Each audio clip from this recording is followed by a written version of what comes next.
I'll tell you when 8 minutes are up or 2 minutes left, and if you wish us to ask you questions, please allow us time in your 10 minutes to do that.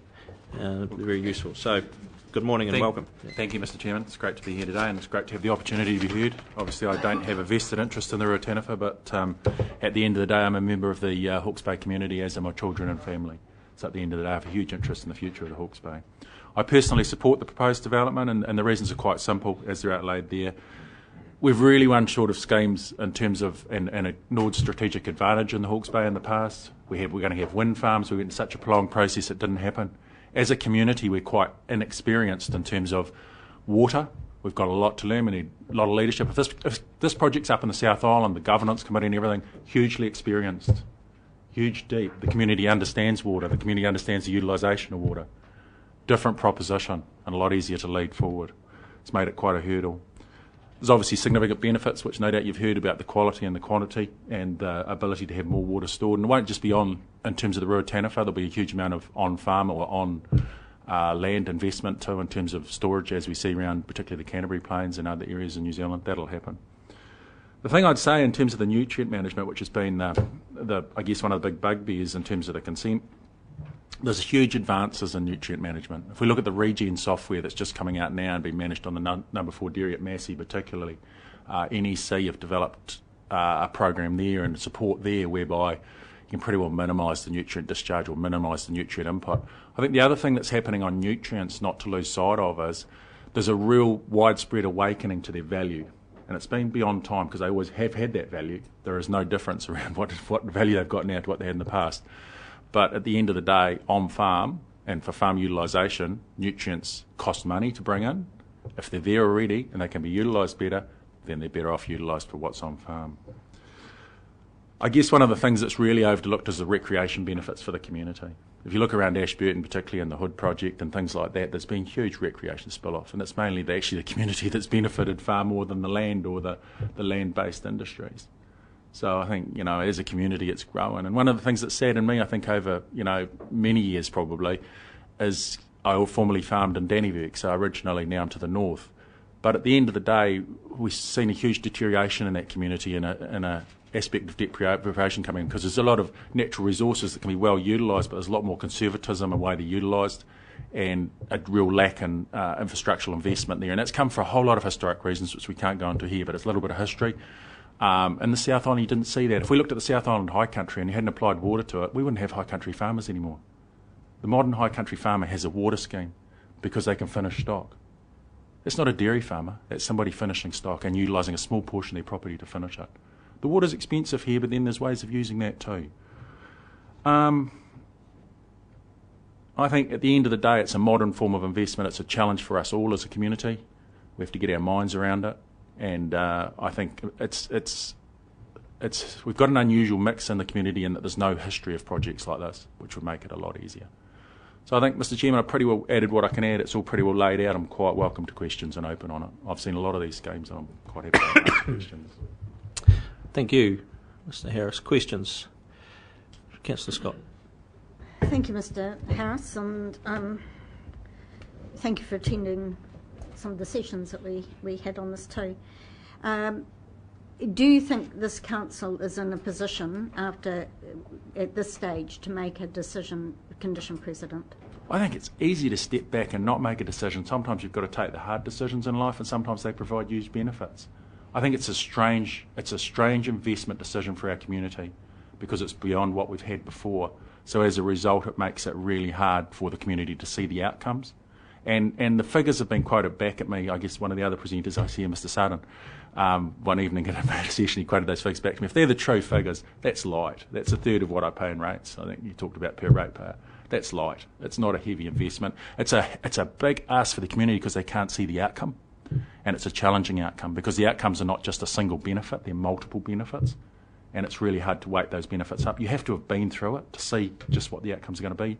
And that's the thing I like about South Island governance. If we go back to the Pat Morrisons or the people like that led a lot of that stuff, they've got huge experience in that was recently passed away. But it's, that's huge experience and it's there and they can see the outcomes. We struggle as a community to see those outcomes. Is that fair? Councillor Barker. Thank you very much. Thank you very much, Paul, for a very convincing presentation. I like to see people come along and just speak, and it's lovely. Paul, do you think that the Regional Council must exercise the highest standards of fiduciary duty when making its decision on whether or not to invest $80 million into this scheme?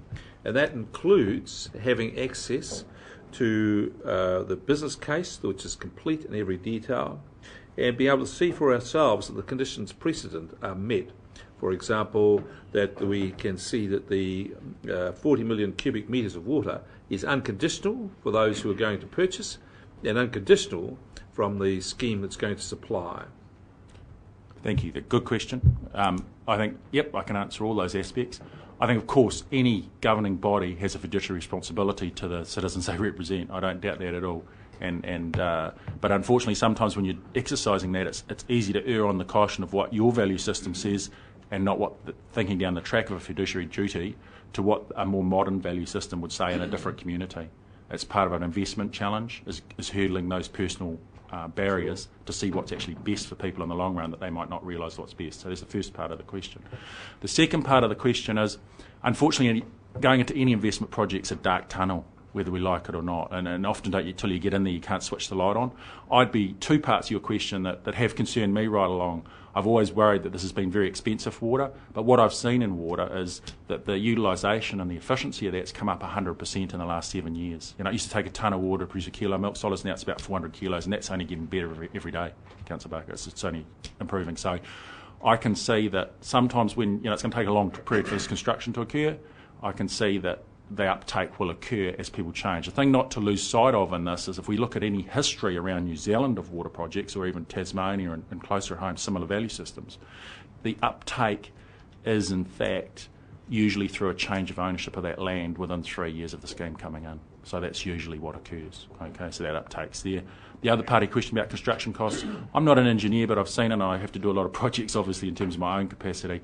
It's always hard managing a project, and yet I think it's easier today than what it has been. I think people partner projects more, and I think that's part of it. I think people want to take the risk on. You can take the risk away from council and put it down to the constructors rather than the risk. You've just got to make sure that they have the capacity to deal with that risk.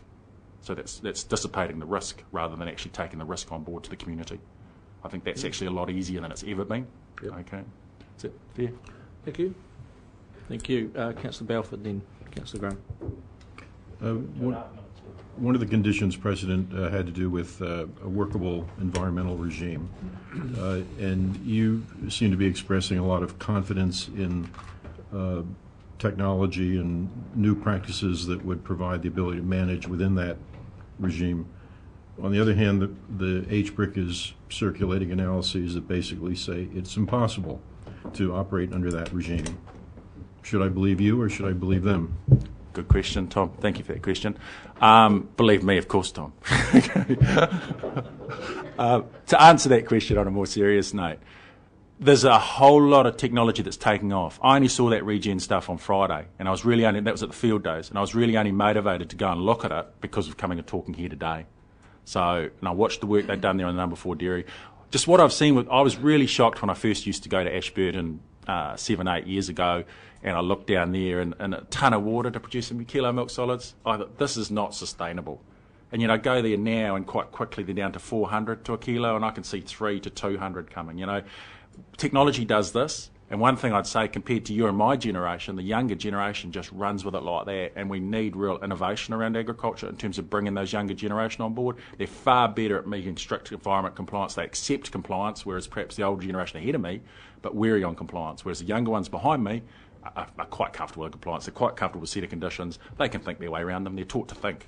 We were taught to do things and comply. Very good.